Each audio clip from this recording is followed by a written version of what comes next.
नमस्कार दोस्तों, जय श्री राम, हर हर महादेव, राधे राधे। स्वागत है हमारे YouTube चैनल ग्रंथ गंगा में। भगवान विष्णु कहते हैं लक्ष्मी। एक नगर में एक सेठ रहता था। वह बहुत ही संपन्न था। उनके पास सब कुछ था। आलीशान दुकान थी, महल था, धन की कोई कमी नहीं थी। सेठ के 3 बेटे थे। तीनों बेटों की शादी हो चुकी थी। सेठ की 3 बहुएं थीं।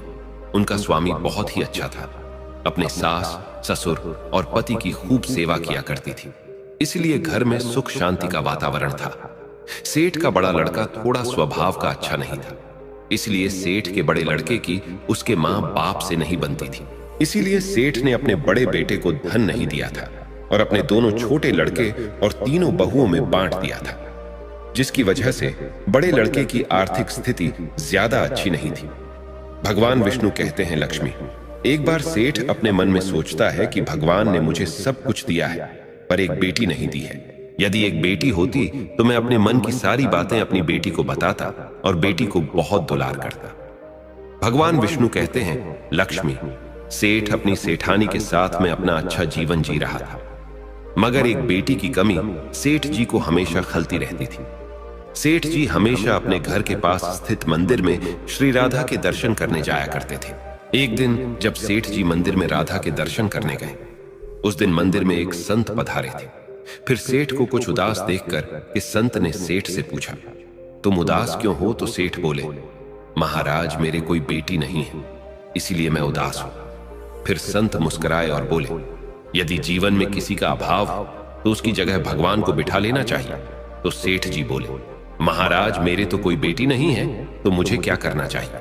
फिर संत बोले, अरे सेठ, तुम एक काम करो, तुम बरसाने की बेटी श्री राधा को ही अपनी बेटी क्यों नहीं मान लेते हो? भगवान विष्णु कहते हैं कि हे लक्ष्मी। इस प्रकार संत की बात सेठ जी को बहुत ही पसंद आई। उसी दिन सेठ ने राधा का एक बड़ा चित्र मंगवाया और उसे अपने कमरे में लगा लिया। अब तो सेठ का जीवन पूरा बदल गया। वे उठते बैठते सोते जागते श्री राधा जी को अपनी बेटी मान करके उनसे बातें करने लगते थे। और इतना ही नहीं, सेठ को अपनी बेटी राधा से हर बात बताने में बहुत ही आनंद आता था। इस प्रकार सेठ की राधा में ऐसी लगन लगी कि जब भी वह दुकान पर जाते थे तो श्री राधा रानी को भोग लगाकर के प्रसाद पाकर ही जाते थे, और शाम को लौटते थे तो राधा को प्रणाम करते और उनसे बातें करते और भोग लगाकर के प्रसाद ग्रहण करते थे। भगवान विष्णु कहते हैं कि हे लक्ष्मी, उस सेठ ने जब से राधा को अपनी बेटी के रूप में स्वीकार किया, वह हर समय प्रसन्न चित्त रहते थे। जब भी सेठ से कोई पूछता था कि तुम्हारे कितने बच्चे हैं, तो सेठ हमेशा यही कहता था कि मेरे 3 बेटे, 3 बहुएं और एक बेटी है।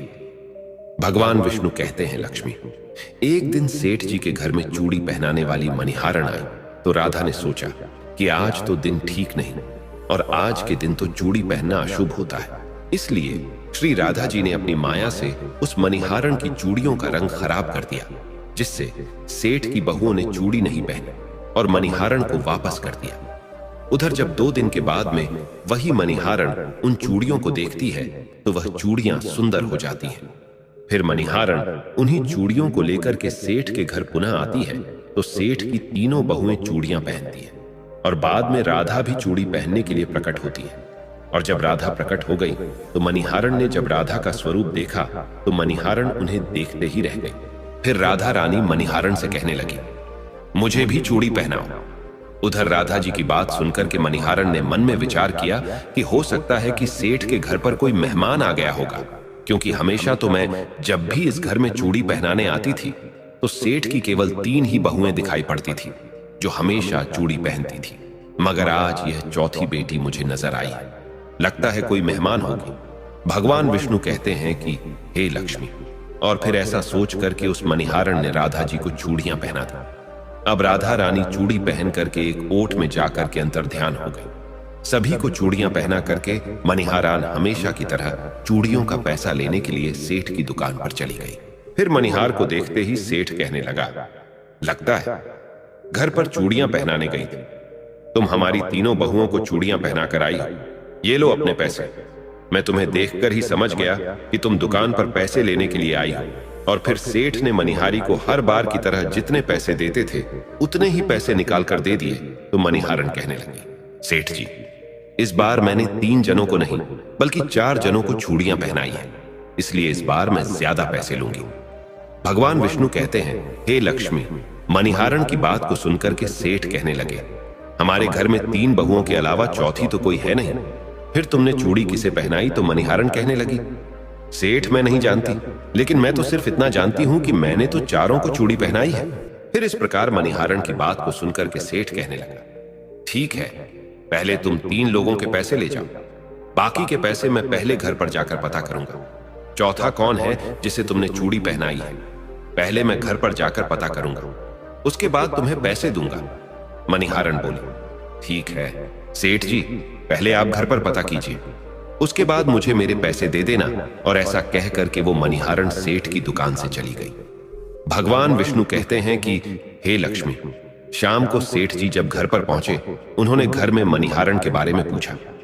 उनकी बहुओं ने कहा कि केवल हम तीनों ने ही चूड़ियां पहनी थी। तो सेठ कहने लगा कि यही बात तो मैंने मणिहारण को काफी देर तक समझाई कि हमारे घर में केवल 3 ही जने हैं, चौथा कोई नहीं है जिसे तुमने चूड़ियां पहनाई है। मगर वो मणिहारण यह बात मानने के लिए तैयार नहीं थी और बार बार उसका यही कहना था कि मैंने 4 जनों को चूड़ियां पहनाई है। भगवान विष्णु कहते हैं, हे लक्ष्मी, इस प्रकार सेठ सारी बात भूल गया और अपने नित्य काम में लग गया। सेठ राधा राधा बोलते बोलते श्री राधा जी को प्रसाद का भोग लगा करके और भोजन करके सो गया। उधर जब सेठ को नींद आ गई तो उसके स्वप्न में श्री राधा जी प्रकट हुई। उनकी आंखों में आंसू थे। सेठ ने पूछा, बेटी उदास क्यों हो? तो श्री राधा बोली, पिताजी, आज मेरा मन बहुत दुखी है। मैंने आज अपने पिता का घर समझ करके यहाँ आराम से चूड़ियां पहनी थी, परंतु पिताजी, आपने उस मणिहारण को मेरी चूड़ियों का मोल नहीं चुकाया।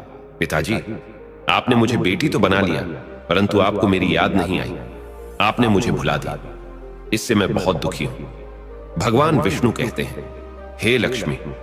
फिर इतना सुनकर के सेठ सपने में ही रोते हुए बोले, बेटी, मुझे क्षमा कर दो, मुझसे बहुत बड़ी भूल हो गई। और सेठ तुरंत ही नींद से उठे, उनकी आंखों से आंसू आ रहे थे। सेठ ने तुरंत ही तिजोरी में से पैसे निकाले और मणिहारण के घर की तरफ चल दिए। सेठ ने मणिहारण के घर का दरवाजा खटखटाया। मणिहारण ने दरवाजा खोला और नजर पाया। सेठ खड़े ढे तो मणिहारण कहने लगी, सेठ जी, इतनी रात को आप कैसे आना हुआ? और फिर मणिहारण सेठ को अपने घर के अंदर ले गई। सेठ की आंखों में आंसू भरे थे। फिर सेठ मणिहारण से कहने लगा, तुम्हारे जैसा बड़ेढ़ा भागी कोई नहीं, तुम तो बहुत ही भाग्यशाली हो। तो मणिहारण कहने लगे, सेठ जी, ऐसा क्या हुआ? तो सेठ बोला, मैंने राधा जी को अपनी बेटी बनाया है, परंतु मैंने उन्हें कभी भी अपने नेत्रों से नहीं देखा, लेकिन तुमने आज उन्हीं राधा जी को अपने हाथों से चूड़ियां पहनाई है। आज तुम्हारे जितना भाग्यशाली इस धरती पर दूसरा कोई नहीं। मैं तुम्हें अपनी पुत्री की पहनी हुई चूड़ियों का मूल्य चुकाने आया हूं। और ये कह करके सेठ जी ने रुपयों से भरी हुई थैली मणिहारण के सामने रख दी और कहा, इसमें से जो भी लेना है ले लो। भगवान विष्णु कहते हैं कि हे लक्ष्मी, जब मणिहारण ने सुना कि स्वयं राधा जी उससे चूड़ियां पहनने आई थी, तो मणिहारण की आंखों में भी आंसुओं की धारा बह निकली और मणिहारण बोली, सेठ जी, मैं राधा रानी की चूड़ियों के पैसे कैसे ले सकती हूं? ऐसा सौभाग्य किसे मिलता है जो मुझे मिला, और मैंने राधा को अपने हाथों से चूड़ियां पहनाई। मैं आपसे बिटिया राधा की चूड़ियों के पैसे कभी भी नहीं लूंगी। भगवान विष्णु कहते हैं, लक्ष्मी, परंतु सेठ नहीं माने। सेठ जी ने रुपयों से भरी हुई थैली मणिहारण के घर पर रखी और वहां से सीधे घर आए और अपनी पत्नी को लेकर के श्री राधा जी के मंदिर में चले गए। और उस दिन के बाद में सेठ जी ने अपना सब कुछ छोड़ करके संन्यास ले लिया और अपना सारा जीवन राधा जी के मंदिर में राधा जी की भक्ति करते हुए फिर बिता दिया। भगवान विष्णु कहते हैं, लक्ष्मी, इधर तो सेठ मंदिर में राधा जी की भक्ति का दीवाना हो जाता है और अपनी पत्नी के साथ में मंदिर में रह करके राधा रानी की भक्ति करने लगता है। उधर राधा रानी बड़े लड़के के सपनों में पहुंच जाती है और कहती है, तुम अपनी मां की सेवा नहीं करते हो, इसीलिए तुम्हारी ये स्थिति है। तुम आज से ही अपनी मां के चरण स्पर्श करना प्रारंभ कर दो। रातों रात में तुम्हारा भाग्य देखना कैसे बदलता है। भगवान विष्णु कहते हैं, लक्ष्मी, इस प्रकार से अटका पड़ा लड़का अपनी मां के रोजाना चरणों को स्पर्श करने लगा और फिर बहुत बड़ा आदमी बना और उसके पास धन की कोई कमी नहीं रही।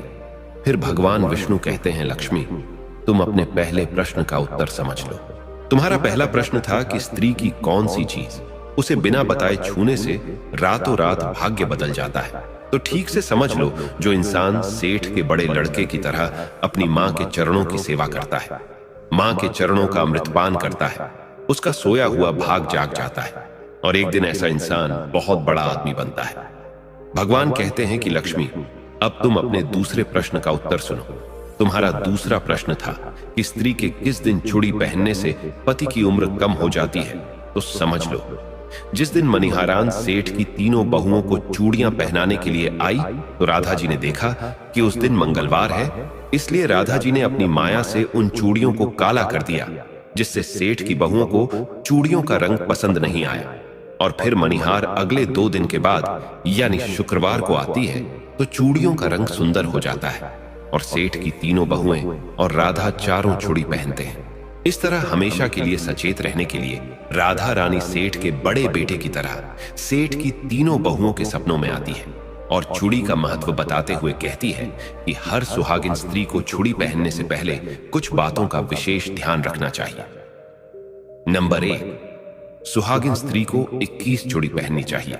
नंबर 2, नई चूड़ी हमेशा सुबह या शाम को पहननी चाहिए। नंबर 3, नई चूड़ी हमेशा रविवार या शुक्रवार को ही पहनना चाहिए। इस दिन पहनने से पति की उम्र बढ़ती है।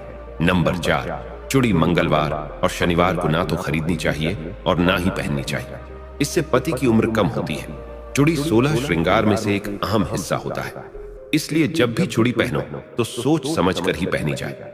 यदि आपको यह कहानी पसंद आई हो तो प्लीज आप हमारे चैनल को सब्सक्राइब करें और भगवान विष्णु और लक्ष्मी के लिए एक लाइक करना न भूलें। जय श्री श्री राधे राधे।